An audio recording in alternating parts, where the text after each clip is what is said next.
যদি নবীর সুন্নাত না হয় ওটা আল্লাহর কাছে পছন্দ হবে?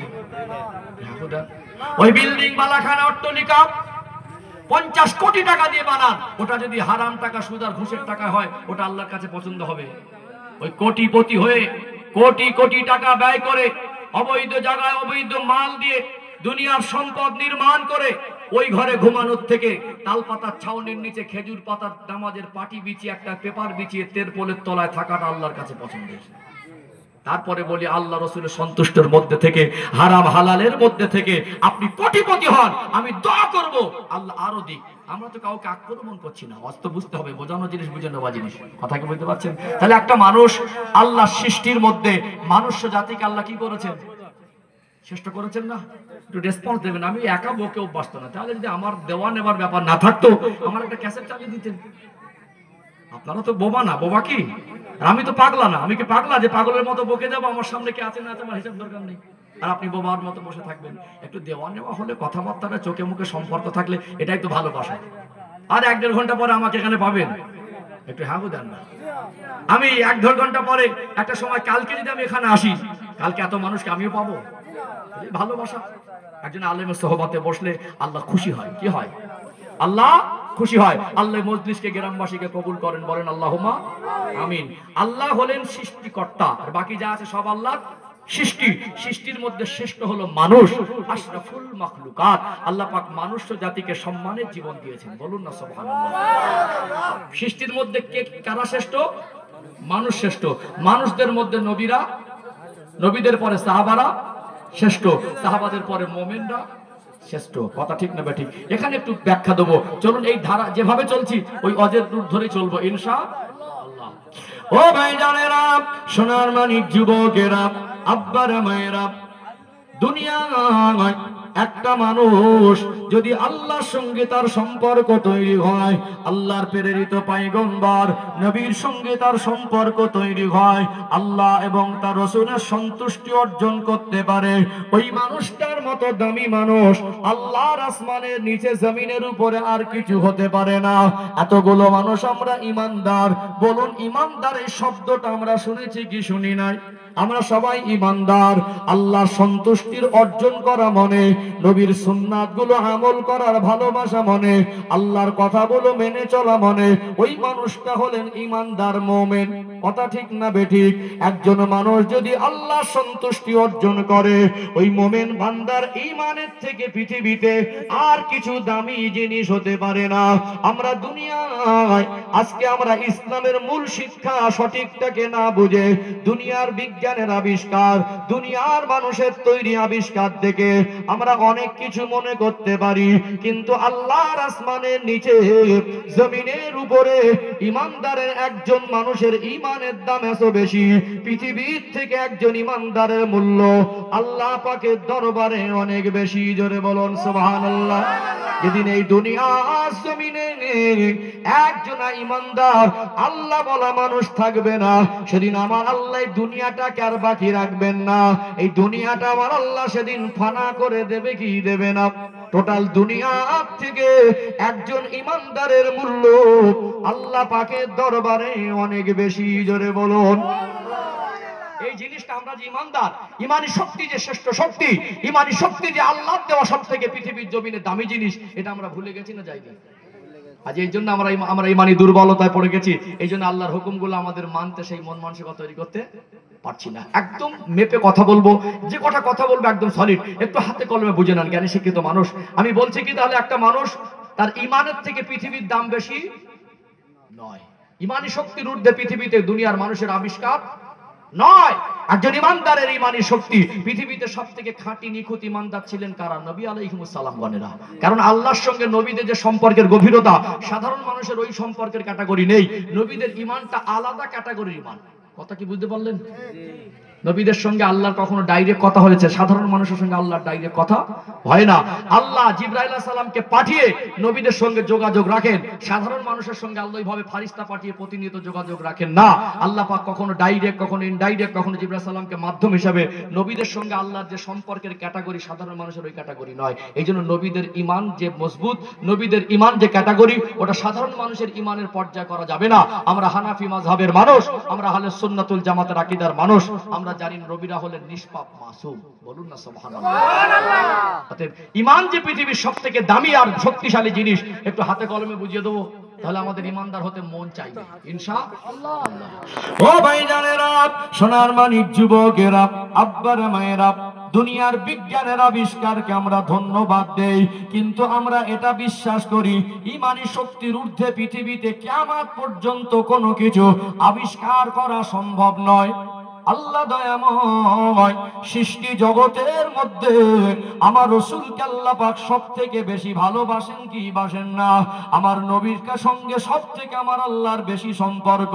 সেই নবীর সঙ্গে আল্লাহ সন্তুষ্টির সম্পর্কের কারণে নবী আমার জমিনে দাঁড়িয়ে আসমানের দিকে তাকিয়ে আঙ্গুল দিয়ে ইশারা করেছে। আমার আল্লাহ দয়াময় আঙ্গুলের ইশারায় ওই আসমানের চাঁদটাকে দ্বিখণ্ডিত করে দিয়েছে। বলেন না, আরে দেখবে দুনিয়া চার পাতা মানে জেনারেল পড়ে লাপালাপি করো, কিয়ামত পর্যন্ত চ্যালেঞ্জ করো, দুনিয়ার বিজ্ঞান কোনোদিন আসমানের চাঁদ দ্বিখণ্ডিত করতে পারবে? পৌঁছাতে গিয়ে ফেল হয়ে যাচ্ছে। কি গো, পৌঁছাতে গিয়ে ব্যর্থ হচ্ছে। ওটা পৃথিবীতে কত উন্নত, আমার ভারতবর্ষের দেশের বিজ্ঞানীদের আবিষ্কার। অতএব ইসরোর বিজ্ঞানীরা তারা রকেট আবিষ্কার করে, চন্দ্রযান আবিষ্কার করে তারা আজ চাঁদে পৌঁছেছে, এটা ভারতের মানুষের কাছে গর্বের হতে পারে। কিন্তু মনে রাখবেন, দুনিয়ার পৃথিবীর জমিনে মানুষ জাতির জীবনে ইমানি শক্তির ঊর্ধ্বে বিজ্ঞানের আবিষ্কার নয়। দুনিয়ার আল্লাহর সঙ্গে যার সম্পর্কের গভীরতা সব থেকে বেশি, সেই নবী আমার জমিনে দাঁড়িয়ে আসমানের দিকে তাকিয়ে আঙ্গুল দিয়ে ইশারা করেছেন। আল্লাহ আসমানের চাঁদটা দ্বিখণ্ডিত করে দিয়েছেন। কিয়ামত পর্যন্ত এরকম বৈজ্ঞানিকের জন্ম হবে না। দুনিয়ার মানুষ এই শক্তি কিয়ামত পর্যন্ত অর্জন করতে পারবে না। এটা আল্লাহর সঙ্গে সম্পর্কের খাতিরেই সম্ভব। জোরে বলবেন না? আর একটু ধাপে ধাপে আগে বাড়ি, ইনশাআল্লাহ আরো অনেক কিছু বুঝতে পারবেন ইনশাআল্লাহ। দুনিয়া চারটে আবিষ্কার পড়ে একটু পড়াশোনা করে মনে করে কি কোরআনের থেকে দামি কিতাব আর কিছু নেই, নবীর থেকে দামি জিনিস আর আল্লাহ সম্পর্কের থেকে, নবীর ভালোবাসা থেকে দামি জিনিস মানুষের জাতির জীবন আর কিছু হতে পারে না। ও ভাইজানেরা, সোনার মানিক যুবকেরা, আব্বারা মায়েরা, দুনিয়ায় আল্লাহর হুকুমে সূর্য উদয় হয় আর অস্তমিত যায়। ওই সূর্য অস্তমিত যাওয়ার পরে দুনিয়ার বিজ্ঞান কিয়ামত পর্যন্ত চেষ্টা করে পুনরায় সূর্যটাকে কি উদয় করতে পারবে? আল্লাহর প্রিয় হাবিব নবী আমার ঘুমাচ্ছিলেন, ঘুমিয়ে গেলেন। শেরে খোদা হযরত আলী রাদিয়াল্লাহু আনহুর কোলের উপরে মাথা রেখে আসরের ওয়াক্তটা চলে যাওয়া অবস্থা, একদিকে ফরজ নামাজ, অপর দিকে নবী আমার কোলে ঘুমাচ্ছেন। শেরে খোদা হযরত আলী রাদিয়াল্লাহু আনহু তিনি ভাবতে লাগলেন, নামাজটা যদি আল্লাহর জন্য, আর আমার রাসূলুল্লাহ তিনি আমার কোলে মাথা রেখে ঘুমাচ্ছেন। আমার রাসূলুল্লাহকে আমি অনেক ভালোবাসি, আমি আমার নবীকে জাগাতে পারবো না। নামাজের ওয়াক্তটা চলে গেল, এমন সময় আল্লাহ নবীর ঘুম ভেঙে গেল। ও হযরত আলী, আপনি কি আসরের নামাজটা পড়েছেন? না ইয়া রাসূলুল্লাহ, না ইয়া হাবিবাল্লাহ, আসরের নামাজটা আমার পড়া হয় নাই। আল্লাহ নবী হাত তুলে দোয়া করলেন, ওই অস্তমিত সূর্যটাকে আমার আল্লাহ পুনরায় উদয় করে দিয়েছিলেন। বলেন না, নারে তাকবীর। দুনিয়ার বিজ্ঞানের শক্তি পারবে? কিয়ামত পর্যন্ত পারবে মানুষ, নবীদের ঈমান। আর একটা উদাহরণ দেই, ধাপে ধাপে নিচের দিকে আসবে ইনশাআল্লাহ ইনশাআল্লাহ। ও ভাইজানেরা, সোনার মানিক যুবকেরা, আব্বারা মায়েরা, দুনিয়ার বিজ্ঞান আজকে রাডার আবিষ্কার করে আজকে নিম্নচাপের ওয়েদারটা ধরতে পারে। দুনিয়ার বিজ্ঞান আজকে স্যাটেলাইট আবিষ্কার করলো, রকেট আবিষ্কার করলো, মোবাইল ইন্টারনেট আবিষ্কার করলো।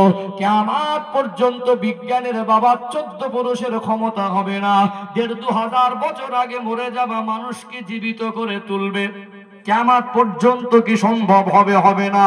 আল্লাহ পাক হযরতে নবী ঈসা আলাইহিস সালামকে একটা মুজিজা দিয়েছিলেন। পুরনো কোন কবর, ওই কবরের ধারে দাঁড়িয়ে গিয়ে কুম বিইজনিল্লাহ বলার সাথে সাথে ওই কবরবাসী জীবিত জিন্দা হয়ে দাঁড়িয়ে যেত। বলেন না, পৃথিবীতে মানুষের আল্লাহ সন্তুষ্টি আর আল্লাহর সঙ্গে সম্পর্কের থেকে দামি জিনিস আর কিছু হতে পারে না। চলো নবীদের ক্যাটাগরি বললে অনেক বলা যাবে, নবীদের পরে হলো সাহাবাদের ঈমান। কথা ঠিক না ঠিক? একজন সাহাবার দৃষ্টান্ত তো ইনশাআল্লাহ সহজে বুঝে আসবে। আল্লাহ নবী সাহাবী হযরত ওমর ফারুক রাদিয়াল্লাহু আনহুর খেলাফত শাসনামল আল্লাহ দয়াময় জানাকে বেঁচে থাকা অবস্থায় জান্নাতের সার্টিফিকেট দিলেন।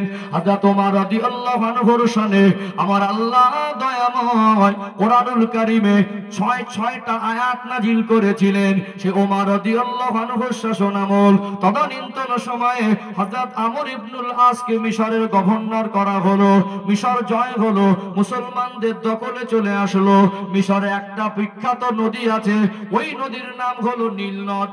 নাম শুনেছেন না শোনেন নাই? ওই নীল নদটা সাধারণভাবে শুকিয়ে থাকতো। একটা সময় বছরে একবার পানিটা প্রবাহিত হতো, সারা বছর মানুষ পানির সুযোগ সুবিধা পেত না। ইসলামের যখন ক্ষমতা এসে গেল, ইসলামের জয় হয়ে গেল, ওখানে যখন মুসলমানদের আয়ত্তে এসে গেল হযরত আমর ইবনুল আস রাদিয়াল্লাহু আনহু তখন মিশরের প্রাদেশিক গভর্নর। ওই সময় মিশরের মানুষরা এসে আবেদন করতে লাগলেন, ও মিশরের গভর্নর, এখানে আমাদেরকে এই পানির জন্য বড় কষ্ট হচ্ছে। এখানে মিশরের জমিনে যখনই পানির সংকট দেখা দিত, একজন তরুণী যুবতীকে সাজসজ্জা করে তাকে বলি দিলে পরে মিশরের এই নদীতে পুনরায় পানি আসতো। মিশরের গভর্নর তদানীন্তন সময়ে হযরত আমর ইবনুল আস এই কথা শোনার পরে তিনি বলতে লাগলেন, ইসলামের শরিয়াতে কোনো মানুষকে বলি দেওয়া এটা জায়েজ নয়। নদী দুনিয়ার মানুষের ক্ষমতায় চলে না, নদীর স্রোতটা চলে কার হুকুমে? সবাই বলেন কার হুকুমে? বিগত জীবনে মানুষের যত কুসংস্কার, যত খারাপই আছে, ইসলাম ওটাকে সাপোর্ট করে না। সর্বশক্তির অধিকারী তিনি কে? সবাই মিলে বলেন তিনি কে? হযরত আমর ইবনুল আস রাদিয়াল্লাহু আনহু ভাবতে লাগলেন কি করি, যেহেতু খলিফাতুল মুসলিমিন হযরত ওমর রাদিয়াল্লাহু আনহু তখন মদিনার মসনদে মিশর থেকে চিঠি লিখলেন, ও আমিরুল মুমিনিন খলিফাতুল মুসলিমিন, আমি আমর ইবনুল আস, মিশরে বর্তমান নীল নদীটা শুকিয়ে আছে, মিশরের মানুষের পানির কষ্ট হয়। ইতিপূর্বে যখন মানুষেরা পানির কষ্ট পেত, একটা যুবতী মেয়েকে নদীতে বলি দিত। এরা আমার কাছে এসেছে, আমি কি করব? আমার রাসূলুল্লাহ সাহাবী হযরত ওমর ফারুক রাদিয়াল্লাহু আনহু, তিনি অর্ধ জাহানের খলিফা, অর্ধ পৃথিবীকে শাসন করেছেন। আজও তারা সেই নেতৃত্বের সেই সুনামটা গোটা পৃথিবীর মানুষের কাছে পৌঁছে গিয়েছে। আজ ইসলামকে নিয়ে যারা গবেষণা করে তারা বলে, নেতা যদি হতে হয় ওমরের মতো নেতা হও। আর জীবনে কয়েক ঘন্টা কি কয়েকদিন বলে শেষ করা যাবে না। আল্লাহ জান্নাতে সার্টিফিকেট প্রাপ্ত সেই সাহাবী হযরত ওমর রাদিয়াল্লাহু আনহু চিঠি পেলেন। তিনি একটা পত্র লিখলেন, মিশরের নীল নদের নদীকে বলেছিলেন, হে মিশরের নীল নদী, যদি তুই আল্লাহর হুকুমে প্রবাহিত হোস, আল্লাহর হুকুমে তুই যদি আল্লাহর হুকুমে চলতে থাকিস, তোর স্রোত যদি চলতে থাকে, সেই আল্লাহর হুকুমে আমার আল্লাহ যদি চায় পুনরায় পানি প্রবাহিত হবি। একটা চিঠি লিখে মিশরের ওই গভর্নরের কাছে পাঠিয়ে দেওয়া হলো। হযরত আমর ইবনুল আস রাদিয়াল্লাহু আনহুকে বলা হলো, এই চিঠিটা মিশরের নীল নদীতে ফেলে দিয়ে চলে আসবে। ওই চিঠিটাকে নিয়ে হযরত আমর ইবনুল আস ওই সময় আল্লাহ নবীর সাহাবী হযরত ওমর রাদিয়াল্লাহু আনহুর চিঠিটা নিয়ে ওই নীল নদে ছেড়ে আসার সাথে সাথে আল্লাহর হুকুমে আমার আল্লাহর তরফ থেকে ওই নীল নদের সঙ্গে সঙ্গে পানির স্রোতটা চালু হয়ে গেল। আরো জোরে বলুন। সাধারণত 10 গজ মতন তদানীন্তন সময়ে পানির হাইটটা থাকতো। ওমর রাদিয়াল্লাহু আনহুর হাতে চিঠি লেখার মাধ্যমে ওই নীল নদীতে ছেড়ে দেওয়ার পরে ওই পানিটা এত বেশি এসে গেল, পানির স্রোতটা এত বেশি হলো, পানির হাইটটা গভীরতাটা এত বেশি পৌঁছে গেল, ইতিহাস সাক্ষ্য দেয় 16 গজের মতো উঁচু হয়ে পানির স্রোত এসে গেল। এটা হলো আল্লাহর সঙ্গে বান্দার গভীর সম্পর্কের খাতিরে। একজন ইমানদার ইমানি শক্তি দিয়ে যা করে, একজন ইমানদারের ইমানি খাতিরে আমার আল্লাহ দুনিয়ায় যেটা করে, দুনিয়ায় বিজ্ঞান কিয়ামত পর্যন্ত ইমানি শক্তির ঊর্ধ্বে যেতে পারবে না। এটাই হলো ইসলাম। জোরে বলুন সুবহানাল্লাহ। কথা কি বুঝতে পারছেন? কথা বুঝতে পারছেন? আমরা আল্লাহর ওলিদের মহব্বত করি। আজ কিছু ভণ্ড পীর গজিয়েছে, তাদের বিরোধী কিছু মানুষ আছে, আমরাও তাদের বিরোধী করি। আমার আপনার পীর বর্ষের আমিরুশ শরিয়াত কুতুবুল আলাম মুজাদ্দিদুজ জামান দাদা হুজুর পীর কেবলা রাহমাতুল্লাহ আলাইহি বাংলার মানুষের জন্য নিয়ামত। যতই দল মত হোক, দাদা হুজুরকে কাউকে খারাপ বলতে দেখেছেন? হ্যাঁ হুদান না। বেশি লাফালাফি না করে দল মত আরো বাড়বে। ফিতনা ফাসাদ না করে, মারামারি ঝগড়া না গিয়ে ধরে থাকো, আল্লাহ এটি নাজাত দেবে ইনশাআল্লাহ। মূল কথা, নামাজ পড়তে হবে, আল্লাহর হুকুম মানতে হবে, হালাল রুজি উপার্জন করতে হবে, নবীর আদর্শে আদর্শিত হতে হবে। নচেত এর বাইরে গিয়ে যে ডালে লাফালাফি করো, লাভবান হওয়া যাবে না। তারপরে বাংলার মানুষের জন্য দাদা হুজুর কেবলা একটা নিয়ামত না? আমরা আল্লাহর ওলিদেরকে মানি। আজকে বর্তমান সময় এক শ্রেণীর আলেম, তারা এই পীর ওলিদের যে সিলসিলা, আধ্যাত্মিক যে শিক্ষা, ইলমে তাসাউফের যে শিক্ষা, এটাকে তারা মিথ্যা প্রমাণ করতে চাইছে। কি গো, 2 ক্লাসের ছাত্রকে মাধ্যমিকের অঙ্ক বোঝানো সহজ হবে না কঠিন হবে? ও নামটাই বোঝে না, ওকে গুণ আর ভাগ শেখানো সহজ হবে না কঠিন হবে? যখনই গুণের গুণ শেখানোর সময় হয়, তখন কি মুখস্থ করানো হয়? নামটা মুখস্থ করানো হয় না? নামটা যদি মুখস্থ না থাকে, গুণ ভাগ করা সহজ হবে না কঠিন হবে? কঠিন হবে না। ও নামটাই বোঝে না, ওকে বোঝাবো কি করে? টানা বলে দেয় অল্প বিদ্যা ভয়ঙ্করী, পীর ওলি শরিয়াতে নেই, ব্যবসা বলে দিচ্ছে না? বলার উচিত ছিল, আমার জানা নেই, না জেনে মন্তব্য করা উচিত নয়। দুনিয়া স্কুল কলেজে শিক্ষা নয়, এই শিক্ষা আধ্যাত্মিক প্ল্যাটফর্মের ইলমে তাসাউফের শিক্ষা। এই শিক্ষাটা আল্লাহ ওয়ালাদের কাছ থেকে পাওয়া যায়। সাধারণ মানুষের ঈমান যদি শুদ্ধ হয়, এটা মুমিনের ঈমান। একজন আল্লাহ ওয়ালাদের ঈমানটা হলো আলাদা পর্যায়ের ঈমান। আল্লাহ ওয়ালাদের সোহবতে বসলে ঈমানটা পরিশুদ্ধ হয়, বিশুদ্ধ হয়। যেটা বলুন সুবহানাল্লাহ, অতি শুদ্ধ হয়। আল্লাহ ওয়ালাদের কাছে গেলে কিছু কিছু কাজ যেগুলো আমরা শরিয়াতে ফতোয়ায় মাসালা জায়েজ মনে করি, সেগুলো ত্যাগ করে বেশি বেশি আমল করতে হয় না কম করতে হয়? বেশি করতে হয় না? আল্লাহর ওলিদের দরবারে গিয়ে মানুষ আল্লাহর ওলি হয়। কথা ঠিক না বেঠিক? আজকে বলুন, আমার আপনার পীর মোর্শেদ আমিরুশ শরিয়াত কুতুবুল আলাম মুজাদ্দিদুজ জামান দাদা হুজুর পীর কেবলা যখন এই গোবরডাঙ্গা সেজে বাবুর বগিতে ট্রেনে উঠে পড়েছিলেন, ওই গোবরডাঙ্গা সেজে বাবুর বন্দুকের গুলিটা দাদা হুজুর কেবলা সিনায় ঢুকেছিল। পৃথিবীর মানুষকে একবার বুঝিয়ে দিলেন বন্দুকের শক্তিটা ইমানি শক্তির ঊর্ধ্বে, ইমানি শক্তির ঊর্ধ্বে নয়। আমাদের বসিরহাটের জমিনে আস্তানা রোডে হযরত শাহ আলী রহমাতুল্লাহ আলাইহির মাজার শরীফ আছে। ইতিহাস বলছে 22 জন আউলি এসেছিলেন তদানীন্তন সময়। বহু আল্লাহ ওয়ালারা বিভিন্ন দিক থেকে এসে বাংলার জমিনে খেদমত করেছেন না করেননি? করেছিলেন না? অতএব তিনি যখন এই বসিরহাট, তখন তো এত উন্নত ছিল না, তখন তো মানুষ এত ঘনবসতিও ছিল না, ফাঁকা ফাঁকা ময়দান এখন জনবসতি হয়ে যাচ্ছে, ঝাপসা জঙ্গল। আল্লাহ ওয়ালারা তাদের আস্তানা গেড়েছিল। অতএব তিনি যখন কোথাও যেতেন, তিনি যখন কোথাও যাওয়া আসা করতেন, তার সঙ্গে একটা বাঘ সব সময়। একজন ইমানদারের কাছে জঙ্গলের হিংস্র বাঘটাও তাবে হয়ে যায়।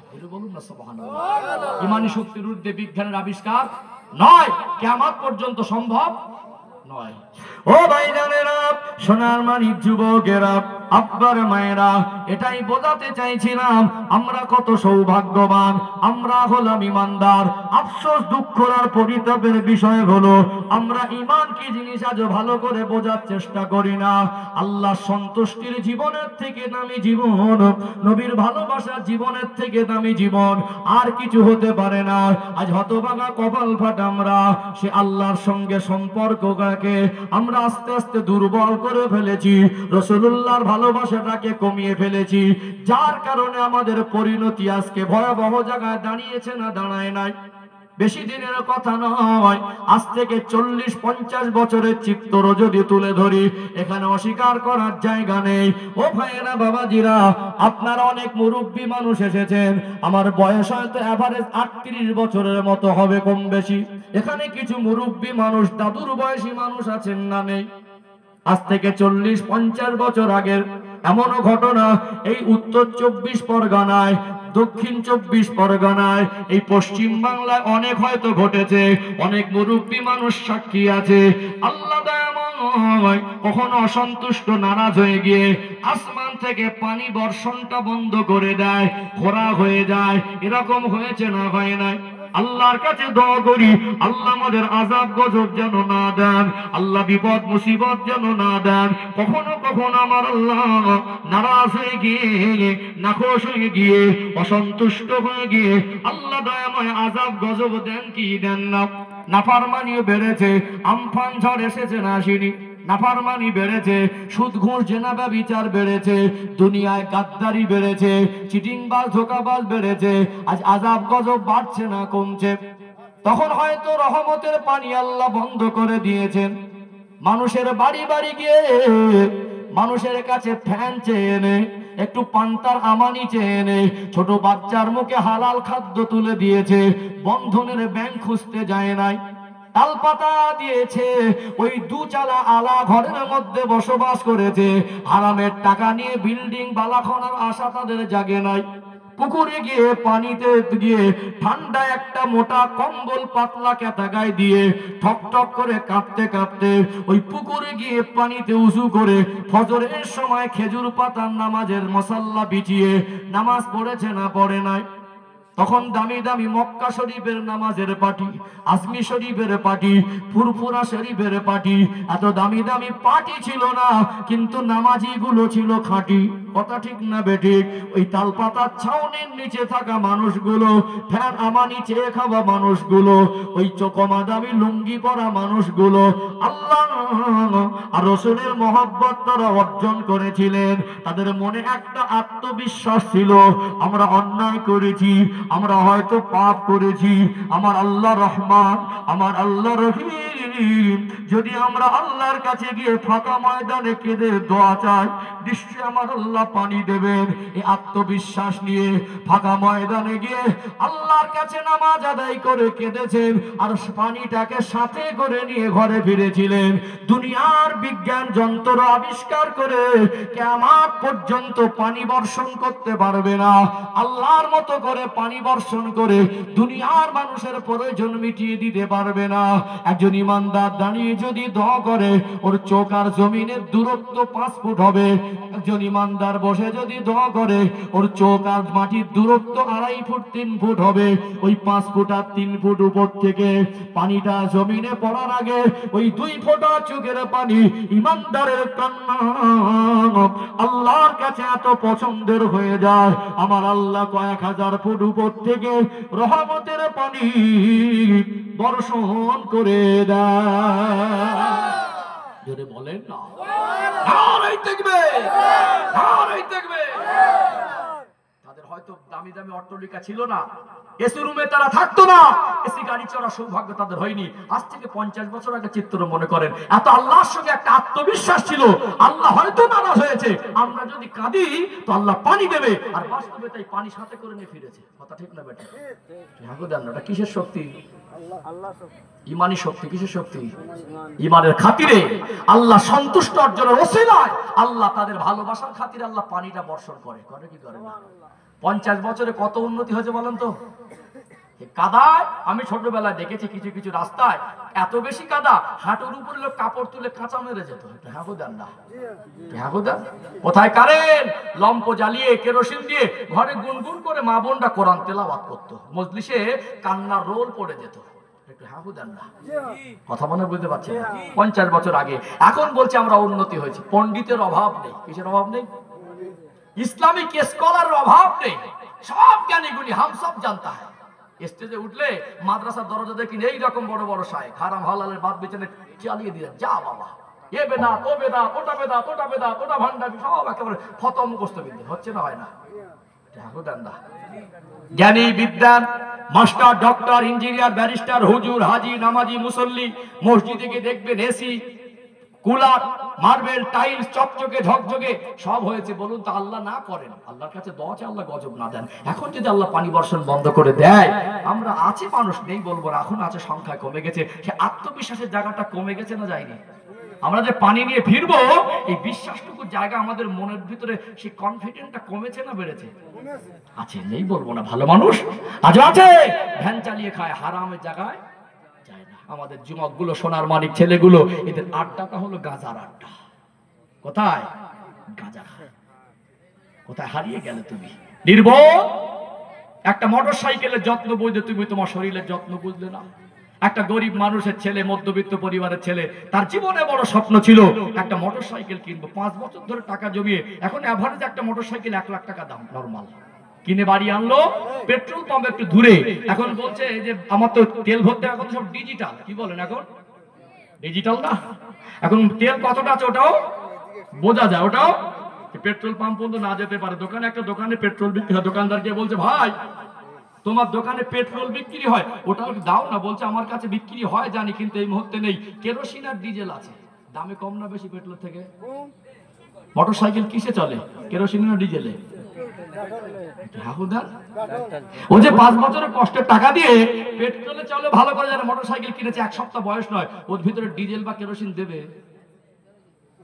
কথা বলেন না। তেল পাওয়া যায় না বলে দেবে, দিলে কি হবে বলেন তো? 12টা বাজবে না ইঞ্জিনের? যদি খারাপ হয়ে যায় ও তো দেবেই না। যদি খারাপ হয়ে যায়, ওর ইঞ্জিনের কোনো পার্টস নষ্ট হয়ে যায়, সেটাকে পুনরায় বাজারে কিনতে পাওয়া যায় কি যায় না? একটা মোটর সাইকেলের যত্ন বুঝলে আল্লাহ তোমার শরীরে সুস্থতা একটা আলাদা নিয়ামত দিয়েছেন। এই শরীরে কোনটা সুখাদ্য আর কোনটা কুখাদ্য, কোনটা আমাদের জন্য ক্ষতি, যত রকম মানুষের ক্ষতিকারক বস্তু আছে, অকল্যাণকর জিনিস আছে, সবটা আল্লাহ হারাম করেছেন। কিন্তু আমরা এখন মদ খাচ্ছি, গাঁজা খাচ্ছি, বিড়ি খাচ্ছি। এখন দুটো পয়সা হয়েছে, আগে বিড়ি চেয়ে খেত, এখন পয়সা হয়েছে, এখন হারামের মাল দুটো পকেটে ঢুকেছে। মাইন্ড করবেন না, সিগারেট পুরো টানে না, এতটা বাকি আছে, এতটা টেনে 2 টান মেরে ফেলে দিল। পাশ থেকে একজন বলছে ভাই আরো তো 2 টান মারা যাবে, ওটা বাদ দে, আবার একটা ধরাবো। কিসের গরম? পয়সার গরম দেখাচ্ছে। কিসের গরম? আজকে আমার অনেক যুবক ভাই এখন দেখছি ইদানিং সব ভদ্র গাঁজাখোর। কি গাঁজাখোর? চেহারা দেখে বোঝার উপায় নেই, গাঁজাখোরের গ্যাং হয়ে বসে আছে। চেহারা দেখলে ওটা মাসুম, কিছু বোঝে না। দেখে মনে হবে মাসুম, কিছু বোঝে না, কিন্তু একেবারে পাক্কা জিনিস। লজ্জা হায়া বলে কিছু নেই। বাপের বয়সী মানুষ, এরাও গাঁজা খাচ্ছে ছেলের বয়সী মানুষদের সঙ্গে বসে। ঠিক বলছি না ভুল বলছি? কোথায় ডুবে গেলাম? আজ শরীরের একটু চলছে তো, এখন এমনি মুখ ছিটকে আসছে, চেহারা নুরানিয়া শেষ। নামাজ পড়লে, উজু করলে আল্লাহ মুমিনের চেহারা একটা নূর দান করে, বলুন না সুবহানাল্লাহ। দুনিয়ায় আল্লাহ একটা নুরানিয়াত দেন, হাসরের ময়দানে উজুর পানি লাগার জায়গাগুলো থেকে আমার আল্লাহ নূর জারি করে দেবে। জোরে বলবেন? চেহারা সব ছিটকে আসছে। মুসলমানের চেহারা রকম কেন রে? ও খায় মদ। এখন আবার আপডেট, আমাদের যুবক যুবতীরা এরা মোবাইলে প্রেম ভালোবাসা বন্ধু বান্ধবের সঙ্গে চ্যাট করে, বাংলার ইংরেজি পাইল করে, অক্ষরে পাইল, ভাষায়ও। আমি মাঝে মাঝে বুঝতে পারিনি, মাঝে মাঝে আমি বুঝতে পারিনি। আমার মুরব্বী বাবাজির আগেকার এমএ পাস, আপনার এই যুবকদের ভাষা বুঝতে পারবেন না। শুধু একটা আর লিখে আর 8 লিখে দেয়, বলে রাইট। কি একটা আর দিয়ে আর একটা অক্ষর ইংরেজি, তার পাশে একটা ইংরেজিতে সংখ্যা 8 বসিয়ে দিল।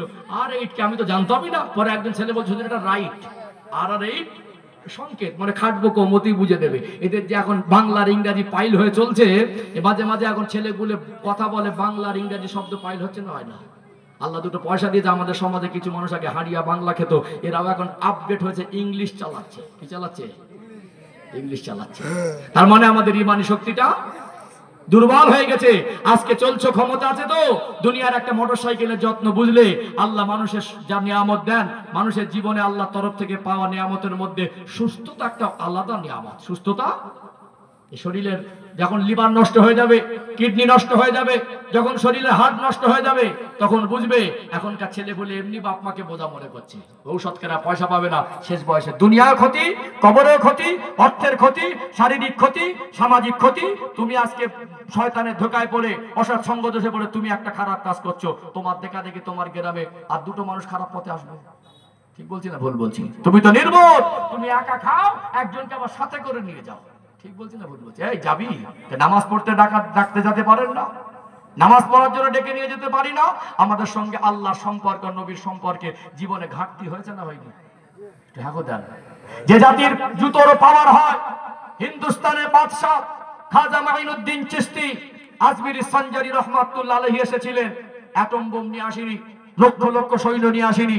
তিনি বুঝিয়ে দিয়েছিলেন আল্লাহওয়ালা প্রকৃত মুমিন, তার জীবনে একটা বড় সম্পদ ছিল, তার জিন্দেগিতে আল্লাহ সন্তুষ্টি জীবন তৈরি করেছিলেন, নবীর ভালোবাসায় জীবন তৈরি করেছিলেন।